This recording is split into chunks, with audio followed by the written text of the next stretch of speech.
So hey everyone, welcome back to another quick and very interesting tutorial where in this quick tutorial I'm going to show you how you can generate fake Twitter post screenshot without using any software. Now in order to do it, all you need to do is just simply open any of the browser you have, and here you have to search for ZEOOB.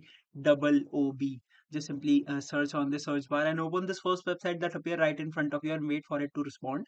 You can do the same process from your smartphones as well. Now here you need to go to this option which says fake tweet generator. Just simply tap on this option, and here you're gonna see the fake tweet have been generated, and you can customize it as per your needs. You can there are multiple customizations available for you, like the number of likes or the post type, the username, and everything you can customize as per your need. And once you're satisfied with the changes, you can directly click on this option which says save your tweet, and you can share that screenshot anywhere you want. Alright, so that's it for this tutorial. I hope this video will be helpful for you. Make sure to hit the like button and subscribe button for more such helpful and interesting tutorials.